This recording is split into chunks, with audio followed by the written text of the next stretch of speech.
Phénomènes étranges et inexpliqués, histoires insolites, énigmes non résolues, mythes et complots. 100 mètres dans la carène du bateau.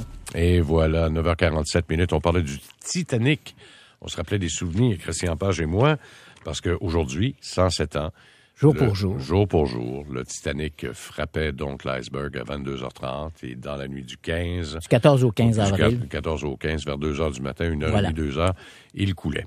Mais ça ne sera pas notre sujet ce matin. Non. On va parler du Silverbug. C'est un projet qui est né en 54. J'avais vu des images 60, 61. Voilà. Ça volait pas.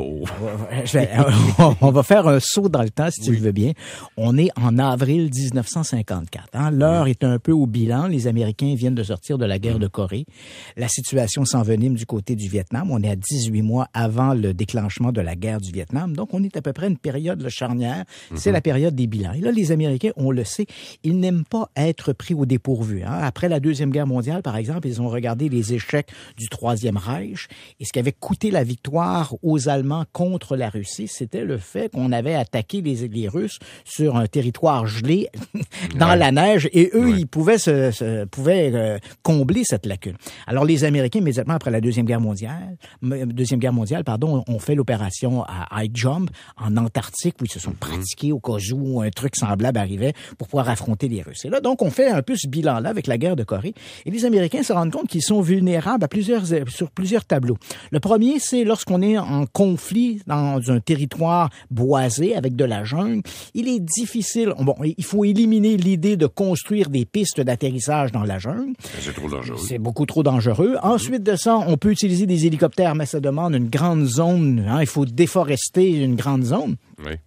Ou bien placer les camps vers les endroits où il y a des clairières, mais c'est pas forcément les meilleurs endroits stratégiques.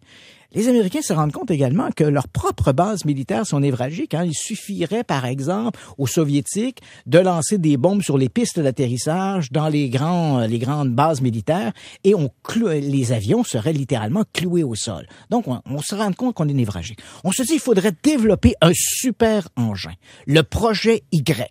Construire un véhicule à décollage vertical qui pourrait être à la fois une espèce de Jeep volante, mais en même temps un engin stratégique qu'on pourrait utiliser comme un avion de chasse.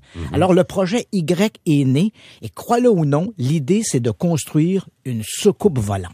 Alors là, on sent déjà que ça va pas bien.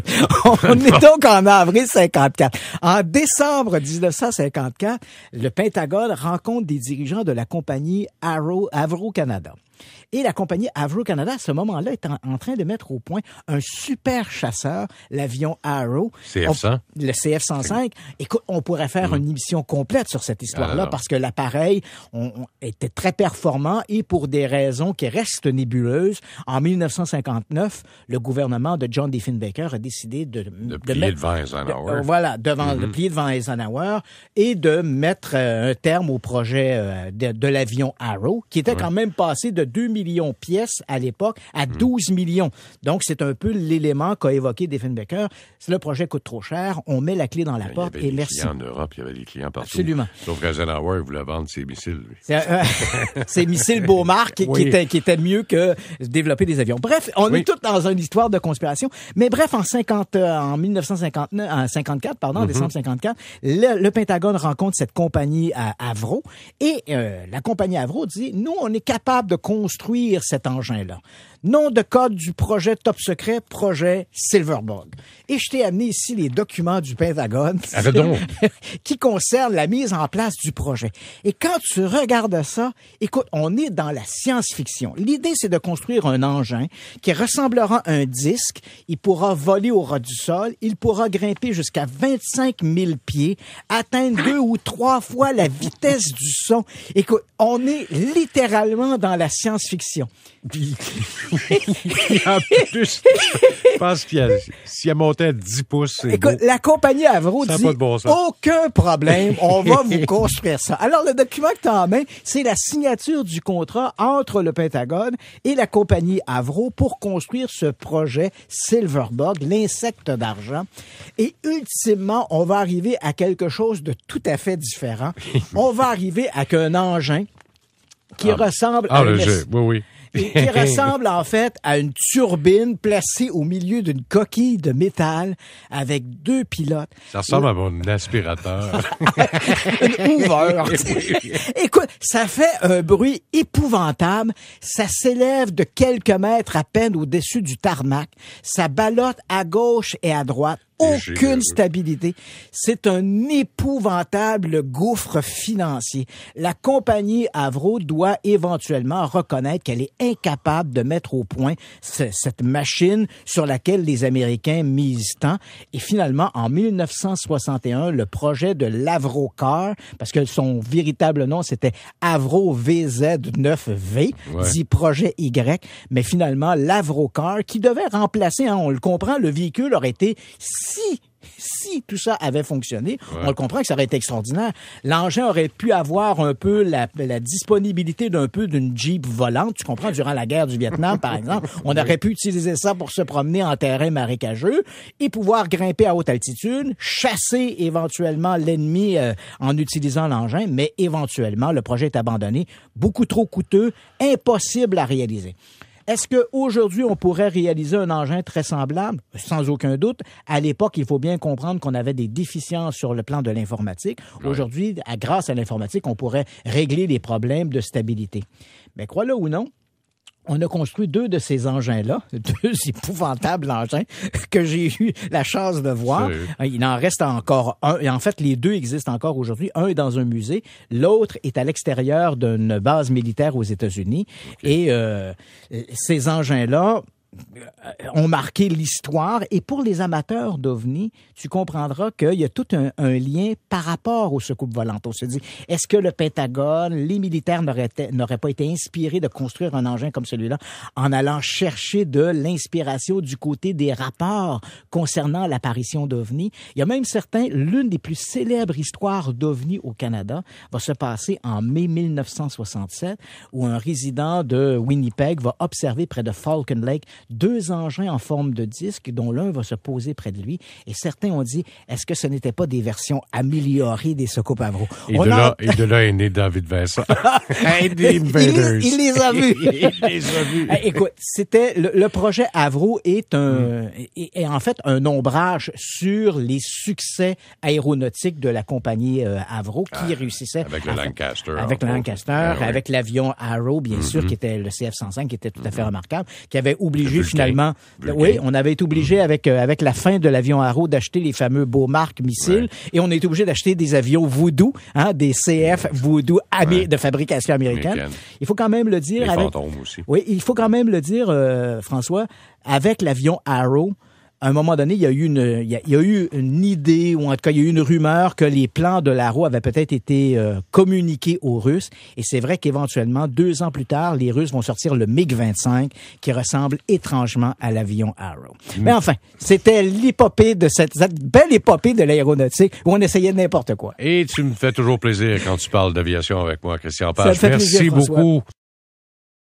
Alors, Christian Page qui est avec nous aussi. Ce matin, on a découvert justement dans le Journal de Montréal une photo tout à fait magnifique d'une tombe. Effectivement. Ça se passe Cinquième dynastie, ça se passe en Égypte. Et je suis toujours un peu féru de ces nouvelles parce que il y a quelques années, j'ai tourné une série qui s'intitulait « À la recherche des reliques saintes ». Donc, on était parti avec un groupe de cinéastes à travers le monde à essayer de retrouver les grands objets qui ont marqué la culture du christianisme et de toute la religion juive. L'Arche d'Alliance, l'Arche de Noé, etc. La tunique. J'étais allé au sommet du mont Ararat, on s'est gelé un peu les burnes. Mais on n'a pas trouvé l'arche. Donc, on a fait tout ça. Et c'est une région, évidemment, quand tu parles de l'Ancien Testament, bien sûr, on ne peut pas, l'incontournable, c'est Moïse, l'exode des Hébreux. Donc, on a visité cette région du monde et c'est vraiment magnifique, l'ancienne Égypte. Et je suis toujours un peu touché lorsque l'on parle de ces nouvelles qui évoquent la découverte de nouveaux tombeaux. Et c'est le cas ici, c'est un tombeau qui a été découvert à la fin du mois de mars. Là, on a pénétré à l'intérieur de l'antichambre et la chambre funéraire. C'est un tombeau qui se trouve à Saqqara. Pour les gens qui ont visité l'Égypte, on est un peu au sud du Caire. Et la première première image qui nous vient en tête quand on parle de Saqqara, c'est la pyramide à degrés du pharaon Djéser. Et il faut le savoir, c'est la première pyramide d'Égypte. Hein. Djéser a fait construire un mastaba qui était un que de plateforme, mais on trouvait que c'était pas assez haut. On a rajouté des étages pour en faire la pyramide à degrés. On est ici avec Djéser, on est à la 3e dynastie. La 4e dynastie sera celle qui va marquer la construction des grandes pyramides, notamment celle du plateau de Gizeh. Et la 5e dynastie, qui concerne notre découverte d'aujourd'hui, c'est le moment où on va abandonner ces grandes pyramides, ces grandes constructions qui coûtent trop cher à l'Égypte à bâtir. Écoute, la main-d'œuvre que ça prend pour bâtir ça, c'était phénoménal. C'était là qu'on bâtissait les temples solaires aussi. Voilà, exactement. Parce que les gens, on voit les pyramides aujourd'hui, mais les gens oublient que ce sont des complexes funéraires. La pyramide n'est que la pointe de l'iceberg. Il y avait tout un complexe funéraire qui entourait la pyramide. Donc, on va abandonner ça à la 5e dynastie et on va commencer à creuser des tombes dans le sol. Et c'est le cas, par exemple, ici. C'est une tombe d'un haut responsable égyptien qui s'appelait Kouhi. Et on retrouve son site, sa tombe qui est en forme de L qui descend dans les soubassements du sol. Et ce qui est extraordinaire, et c'est un peu ce qui fait rêver les égyptologues, c'est probablement la tombe où les fresques sont encore les mieux conservées. On a l'impression que les fresques ont été peintes hier, tellement que les couleurs, les coloris sont remarquables.